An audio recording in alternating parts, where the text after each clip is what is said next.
Hello students, today our topic is Society Law and Ethics and it is unit 4 of your syllabus, new syllabus. So let us start this unit.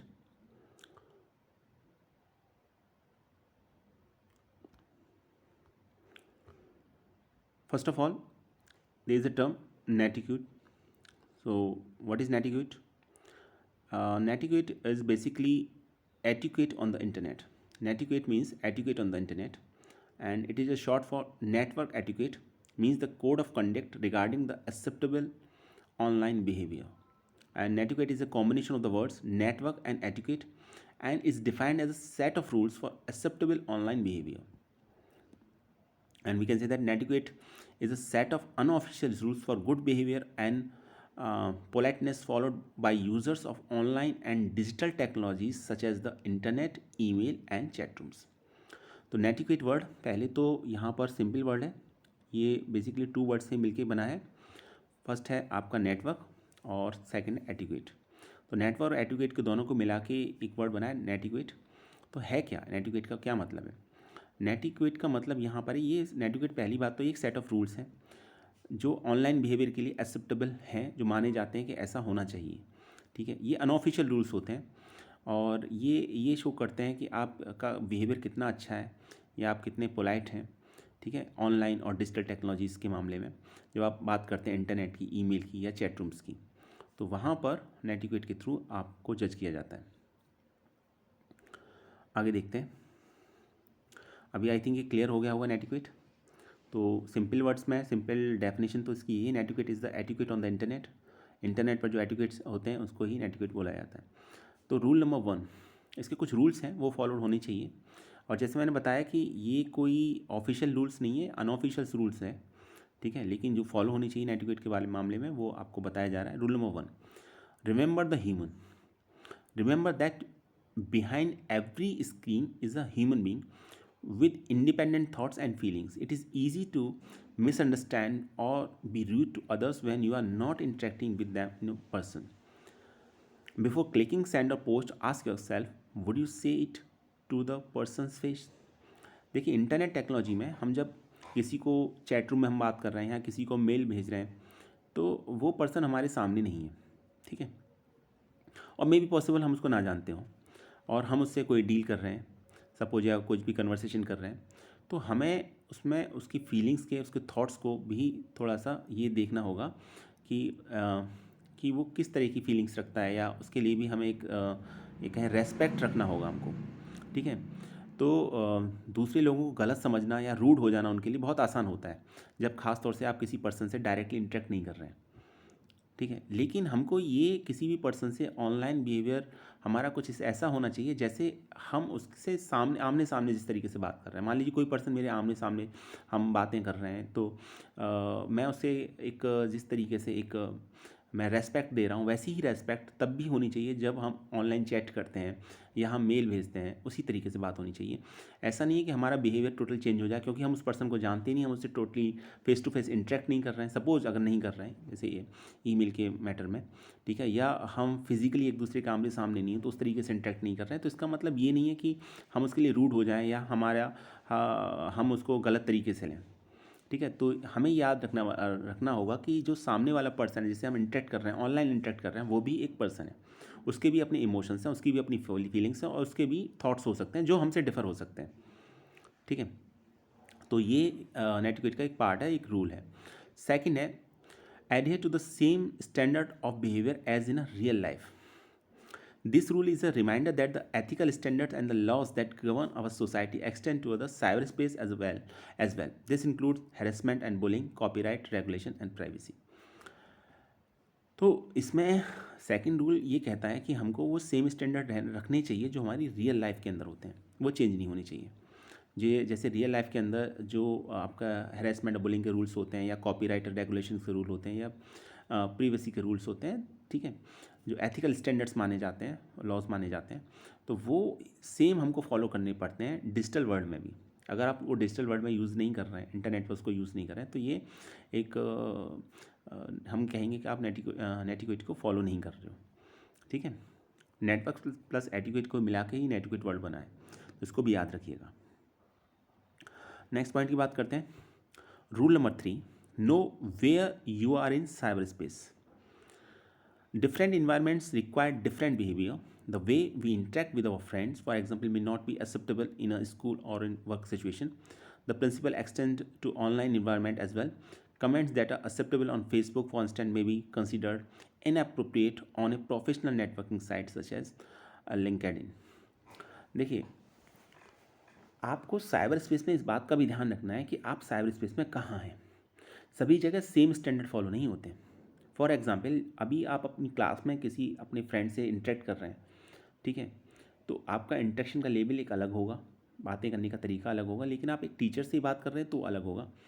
May be principal से बात करें तो थोड़ा सा different आपका behaviour change हो सकता है। इन्वायरमेंट में के अकॉर्डिंग बिहेवियर चेंज होता है। ये तो बात थी ऑफलाइन की, लेकिन ऑनलाइन में भी ऐसा ही होता है। अभी आप ऑनलाइन में कहाँ स्टैंड कर रहे हैं? फेसबुक पर आप अपने फ्रेंड के साथ चैट कर रहे हैं, या आप कोई और दूसरी साइट पर है, ठीक है, सोशल नेटवर्किंग साइट पर आप हैं, तो अलग अलग सोशल नेटवर्किंग साइट पर आपको अलग अलग तरीके का बिहेवियर करना पड़ता है। जैसे फेसबुक पर जो आपका बिहेवियर है वो ये माना हो सकता है कि वो सेम बिहेवियर आप लिंक्डइन पर दिखाएंगे, जो एक प्रोफेशनल साइट है, तो वहाँ पर वो एक्सेप्टेबल नहीं होगा। तो ये भी हमें याद रखना पड़ता है कि आप साइबर स्पेस में कहाँ स्टैंड कर रहे हैं। तो जहाँ आप साइबर स्पेस में स्टैंड कर रहे हैं उसके अकॉर्डिंग आपको बिहेव भी करना पड़ता है, उसके अकॉर्डिंग भी आपको डील करना पड़ता है, उसके अकॉर्डिंग डील करना पड़ता है, उसके अकॉर्डिंग कमेंट दिए जाते हैं। इसलिए लिखा भी हो comment that are acceptable on a Facebook. ये हो सकता है कि कुछ कमेंट जो फेसबुक पर एक्सेप्टेबल हैं वो एक्सेप्टेबल ना हो या इनअप्रोप्रिएट माने जाएँ। जो प्रोफेशनल नेटवर्किंग साइट होती है जैसे लिंक्डइन, तो ये लिंक्डइन प्रोफेशनल नेटवर्किंग साइट है, तो वहाँ पर वो अप्रोप्रिएट नहीं माने जाएंगे। फेसबुक पर हो सकता है वो उसको पसंद किया जाए, ठीक है, एक्सेप्टेबल भी हो, लेकिन वो लिंक्डइन पर एक्सेप्टेबल नहीं होंगे क्योंकि वो प्रोफेशनल नेटवर्किंग साइट है। तो हमें ये भी पता रखना है, ये भी ध्यान रखना है कि साइबर स्पेस में हम कहाँ स्टैंड कर रहे हैं। Okay, that is an point number 3। Point number 4, respect other people's time and bandwidth. In this rule, bandwidth is synonymous with times. When you send an email or post on a discussion board, keep your comment brief and relevant to the environment or situation. देखिए, हम जब कभी भी हम cyber world में होते हैं, internet पर होते हैं, तो हमें अपनी बात को अगर रखना भी है तो हमें किसी हम डिस्कशन बोर्ड पर हैं तो हमें अपने कमेंट को ब्रीफ रखना होता है, छोटा रखना होता है और टू द पॉइंट रखना होता है, और इन्वायरमेंट और सिचुएशन के अकॉर्डिंग रखना होता है। ऐसा नहीं है कि हमें दूसरे को टाइम का भी ध्यान रखना है, ठीक है, किसी के पास इतना टाइम नहीं है कि वो आपके एक पैराग्राफ के किसी कमेंट को पढ़े।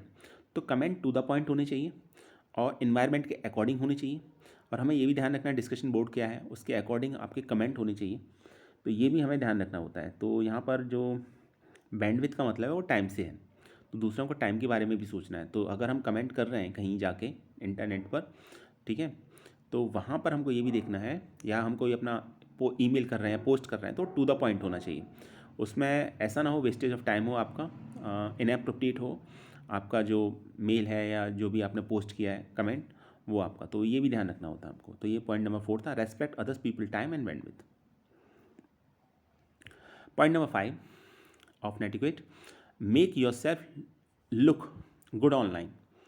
There are many positive aspects about the internet, including the ability to remain anonymous, and this rule is reminder not to allow the aspect of the internet influence how you are communicate. Pay attention to your grammar, spelling, word choices, as well as the overall content and truthfulness of your writing, as this is what others are using to judge you. देखिए, अभी चूँकि आप physically किसी के सामने नहीं हैं, हालांकि इंटरनेट पर भी आप वर्चुअल मीटिंग कर सकते हैं, वीडियो चैट कर सकते हैं, लेकिन ज़्यादातर केसेस में तो ऐसा नहीं होता।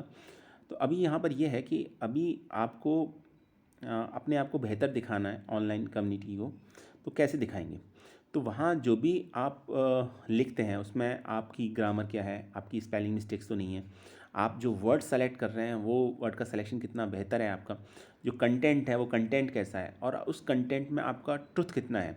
ऐसा तो नहीं है कि कुछ आपके फैक्ट्स ही फेक हैं, या जो आपने एविडेंसेस हैं या जिसका आपने कुछ फैक्ट्स का सपोर्ट लिया है वो स्टैंड ही ना करते हों, और आपने किस तरीके से लिखा है। ये सभी बातें आपको जज करती हैं ऑनलाइन कम्युनिटी में कि आप किस तरह के इंसान हैं, किस तरह के पर्सन हैं। तो उसी के बिहाफ पर आपकी एक इमेज बनती है। तो point number 5, make your self look good online. Point number 6, share expert knowledge. The internet is a great platform for sharing good information. However, it can also be used to spread misinformation and distortions. If you hold a lot of knowledge about a certain topic or subject, don't be afraid to share it online in a manner that is helpful and accurate. अगर आपके पास किसी subject का आप subject के किसी के expert हैं और आपके पास नॉलेज है, तो उसको हमको शेयर करना चाहिए इंटरनेट पर, ठीक है।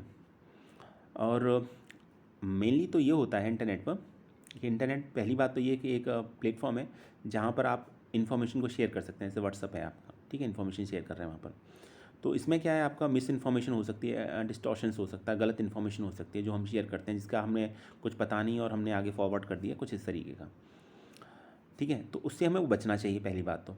और अगर आपकी किसी टॉपिक पर, किसी भी टॉपिक पर या किसी भी एक सब्जेक्ट पर आपकी कमांड है, तो फिर हमको उसको एफरेड, तो हमें डरना नहीं चाहिए उसको शेयर करने से ऑनलाइन कम्युनिटी को, ठीक है। तो हमें ऑनलाइन जाके उसको हम शेयर कर सकते हैं, और जिसके थ्रू काफ़ी लोगों को उसका एडवांटेज हो सकता है, लेकिन वो एक्यूरेट होनी चाहिए, हेल्पफुल होनी चाहिए। तो ये भी हमको ध्यान रखना है। तो आपके पास किसी सब्जेक्ट की, पर्टिकुलर किसी टॉपिक की आपके पास नॉलेज है तो उसको शेयर करना चाहिए, और मिस इन्फॉर्मेशन से बचना चाहिए। ये था पॉइंट नंबर 6, नेटिकेट का point number 6। Point number 7, help keep flames Wars under control. Flaming refers to the verbal disagreement that occurs between users in contexts such as message board. They are often a result of strongly held opinion and emotions. As a rule number 4, do not monopolize online discussion with long or offensive commentary. देखिए, कभी कभी क्या होता है कि आप अपनी opinion को दूसरों पर एक तरीके से कहा जाए कि थोपने की कोशिश करते हैं, ठीक है, या अप्लाई करने की कोशिश करते हैं कि नहीं, आपको मेरी बात से ही एग्री करना है। ऐसा नहीं होता ऑनलाइन कम्युनिटी में। आप अपना ओपिनियन रखिए, सामने वाले का अपना एक ओपिनियन हो सकता है, उसके अपने इमोशंस हो सकते हैं, हो सकता है कि जो इमोशंस उस पर्सन के हैं वो आपके ना हो। तो ये आपको दूसरे के इमोशंस को, दूसरे के ओपिनियंस को आपको रेस्पेक्ट देनी होती है, और कोई मोनोपलाइज नहीं करना पड़ता किसी डिस्कशन को। नहीं, मेरी ही बात मानिए, मैं ही सही हूँ और मेरे ही फैक्ट सही हैं, ऐसा नहीं होता। और उसमें कोई ऑफेंसिव आपको कमेंट्री नहीं करनी होती, ठीक है। तो वहाँ पर अपनी बात को रखिए, कायदे के साथ रखिए। लोग आपके साथ डिसएग्री कर सकते हैं, अपनी बात को रखिए फैक्ट्स के साथ, और उसमें ये फीलिंग ना हो कि आप ही सही हैं। दूसरे की बात को रखिए, फैक्ट्स के साथ रखिए। अगर गलत है तो फैक्ट्स के साथ आप बताइए कि हाँ, ये चीज़ गलत है, ठीक है। उसमें ये नहीं है कि आप ये कहें कि नहीं, जो आप कह रहे हैं सिर्फ वही सही है, बाकी और कुछ सही नहीं है। तो ये था point number 7। Point number 8, respect other people privacy. तो दूसरे लोगों की प्राइवेसी को भी आपको रेस्पेक्ट करना होता है, ये तो सभी हम जानते ही हैं। क्योंकि होता क्या था, internet is an open forum. Open forum internet है, हम सब जानते हैं। Remember not to share information about others that could get them or yourself into trouble, both personally as professionally. तो हमें इंटरनेट पर, चूँकि एक ओपन फोरम है और हम दुनिया में कहीं किसी से भी कनेक्ट हो सकते हैं, तो इसमें हमें कुछ अपनी पर्सनल इन्फॉर्मेशन शेयर नहीं करनी होती है, और ना अपने बारे में करनी होती है, ना किसी दूसरे के बारे में करनी होती है, जिससे कि दूसरे को परेशानी ना हो और ना खुद को परेशानी हो। अपने को भी अपनी इन्फॉर्मेशन भी शेयर नहीं करनी और किसी अदर पर्सन की भी शेयर नहीं करनी। तो ये भी बात ध्यान रखनी है आपकी, ठीक है। क्योंकि इंटरनेट एक ओपन फोरम होता है, इसलिए लिखा हुआ था internet is an open forum and remember not to share information about others that could get them or yourself into trouble, both personally as professionally. तो पर्सनली प्रोफेशनली अगर आप कहीं फंसना नहीं चाह रहे हैं, तो अपनी कोई भी इन्फॉर्मेशन, अपनी जो आपकी प्राइवेट इन्फॉर्मेशन है, तो वो आपको कुछ जो पर्सनल है, बहुत ज़्यादा पर्सनल है, तो वो इन्फॉर्मेशन आपको शेयर नहीं करनी चाहिए, उससे बचना चाहिए हमको। नेक्स्ट पॉइंट है, डोंट एब्यूज़ योर पावर।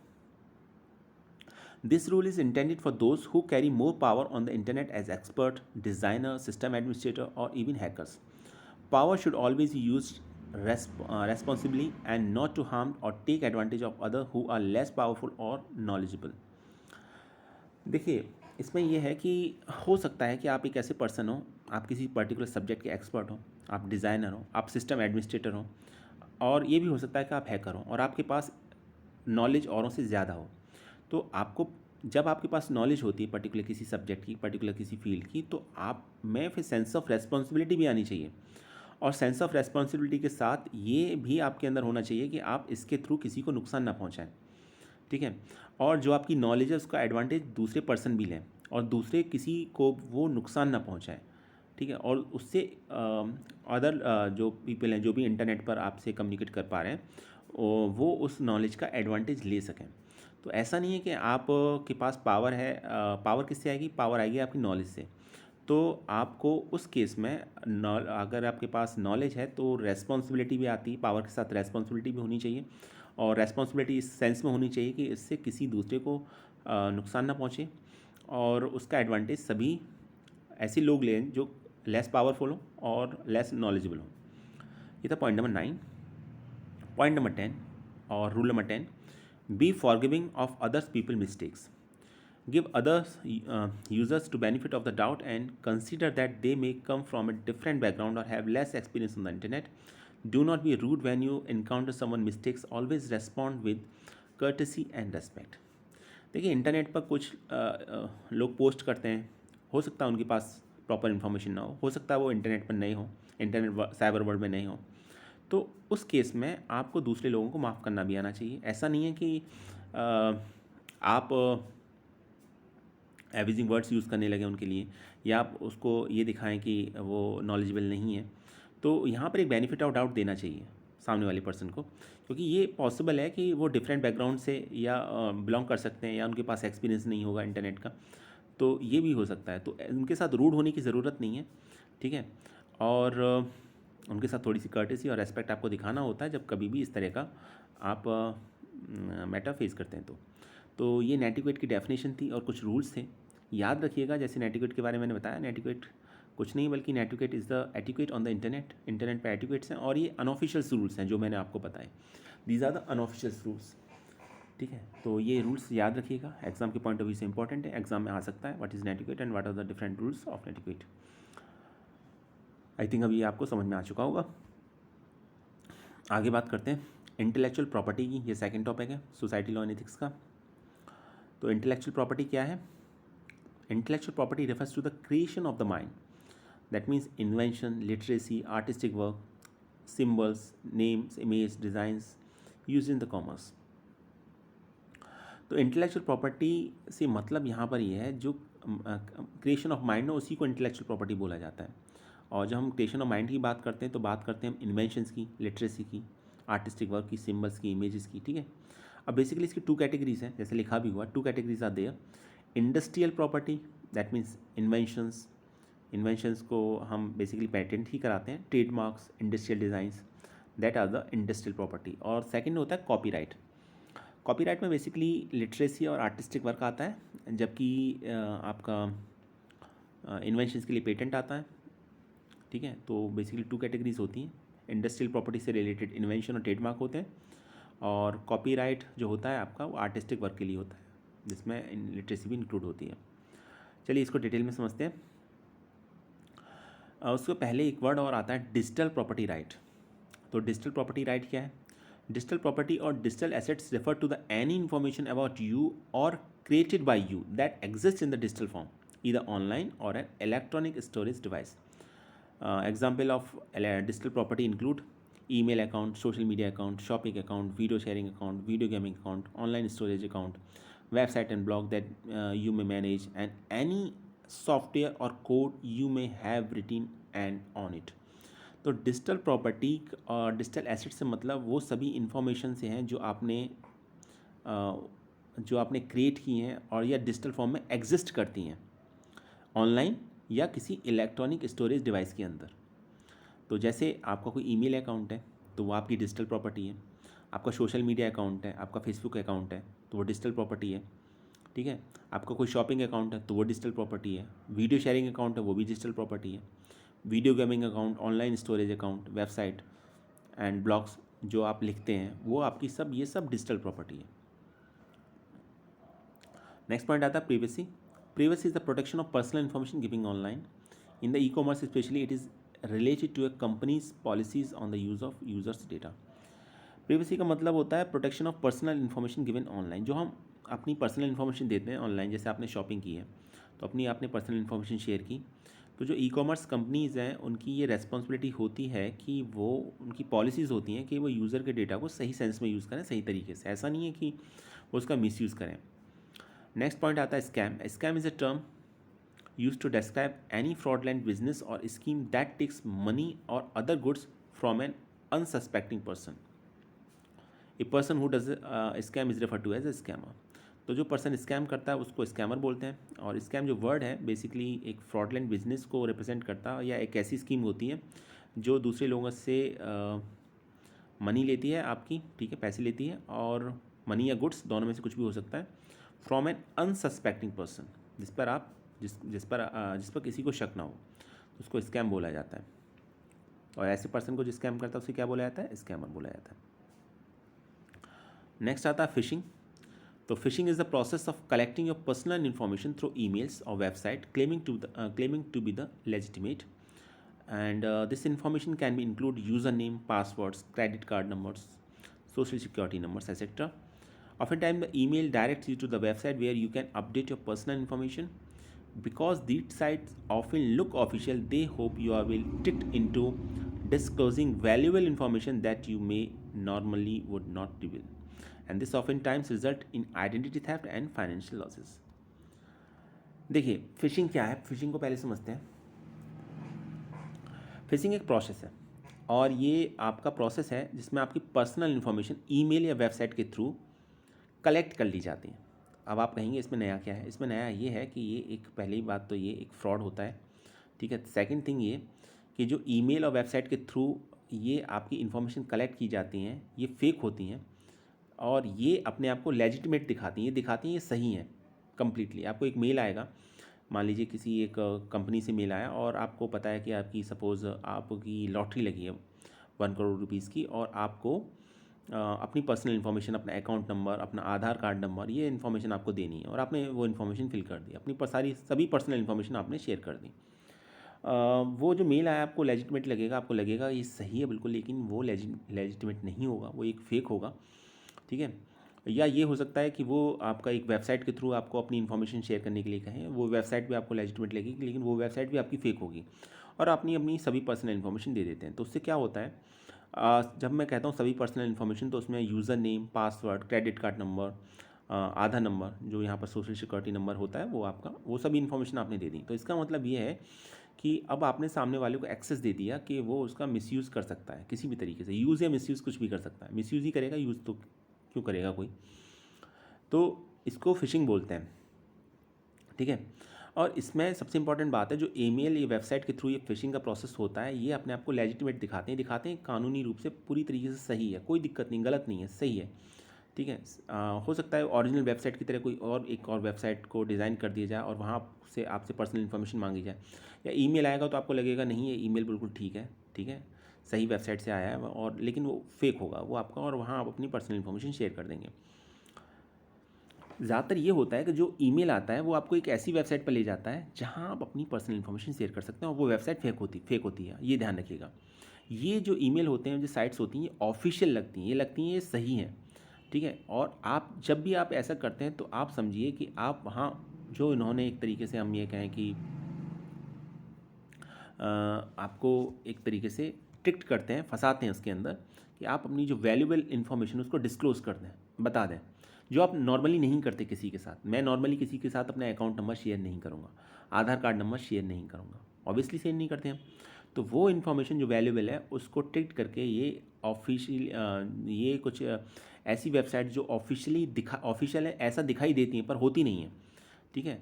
तो वहाँ आप अपनी इन्फॉर्मेशन अपने आप से खुद से डिस्क्लोज़ कर देते हैं, वो आपसे मांगते हैं और आप दे देते हैं, सिंपल सा कॉन्सेप्ट है।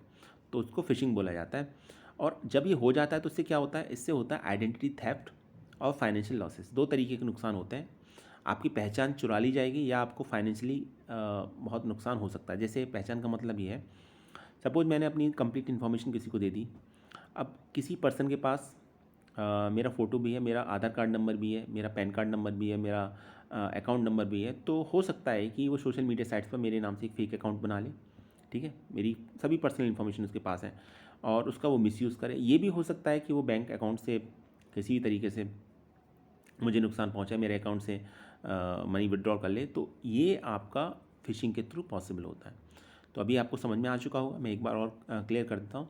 तो फिशिंग क्या है? Phishing is the process of collecting your personal information through email और website claiming to be the legitimate. तो ईमेल और वेबसाइट के थ्रू आपकी पर्सनल इन्फॉर्मेशन को गेन करना और ये दिखाना कि वो लेजिटिमेट है, आपका फिशिंग कहलाता है। और जब हम ऐसी इन्फॉर्मेशन की बात करते हैं जो हम शेयर करते हैं, तो वो क्या इन्फॉर्मेशन है? वो इन्फॉर्मेशन हो सकती है user name, password, credit card और debit card number, social security number means Aadhaar number. इस तरह की इन्फॉर्मेशन हम शेयर करते हैं जो हम नॉर्मली किसी के साथ नहीं करते। और जब ये ऐसा होता है तो जो ईमेल हमें जो डायरेक्ट करता है किसी वेबसाइट पर ले जाता है और जहाँ हम अपनी इन्फॉर्मेशन पोस्ट करते हैं, वो हमें ऐसा लगता है कि वो एक्चुअल में जो वेबसाइट है वो आपकी लेजिटिमेट है, वो सही है, उसमें कोई प्रॉब्लम नहीं है, ऑफिशियल है। और वहाँ हम अपनी वैल्यूबल इन्फॉर्मेशन जो हम किसी के साथ नॉर्मली डिस्क्लोज नहीं करते वो हम दे देते हैं। और उसके थ्रू क्या होता है फिर? हम आइडेंटिटी थेफ्ट और फाइनेंशियल लॉसेस, ये दो हमें नुकसान उठाने पड़ते हैं इसमें। तो आई थिंक अब फिशिंग का कॉन्सेप्ट क्लियर हो गया होगा सबको। ये सिलेबस में है, इंपॉर्टेंट है, याद रखिएगा इसको। तो ये कुछ पॉइंट्स हैं, इन पॉइंट्स को लिखना है आपको।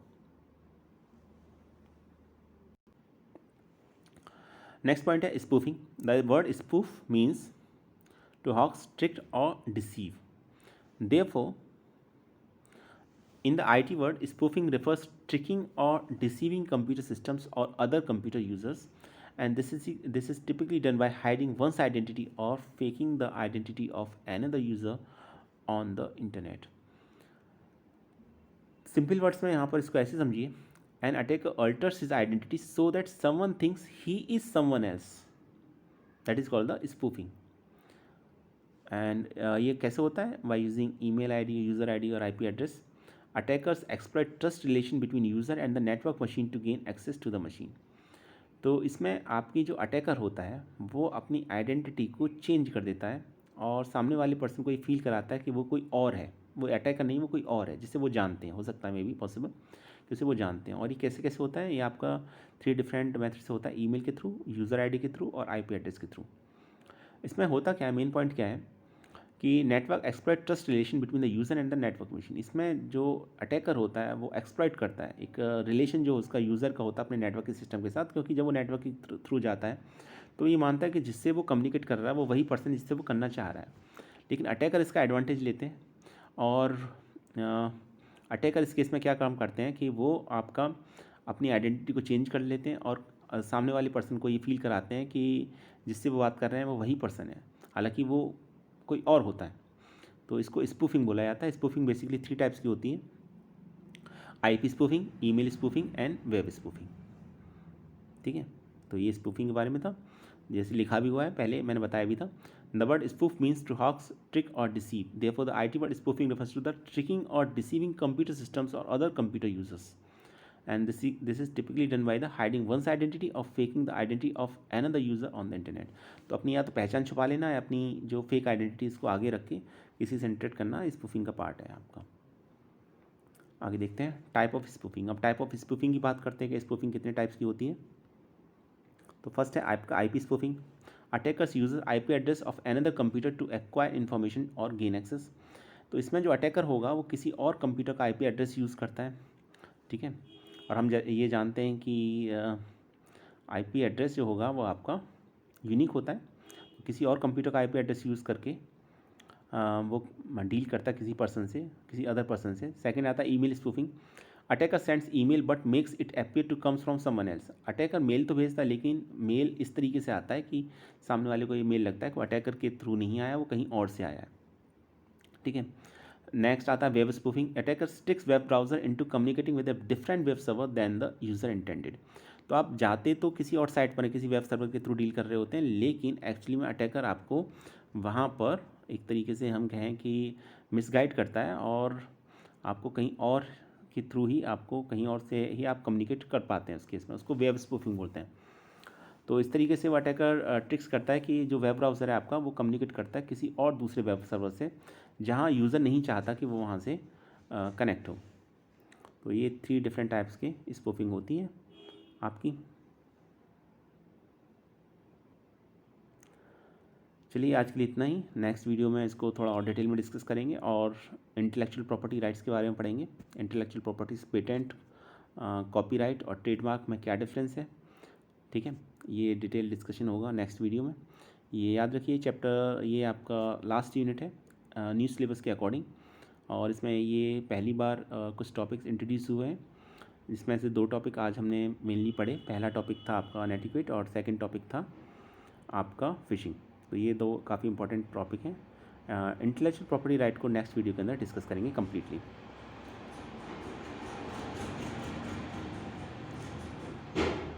Thanks for watching this video.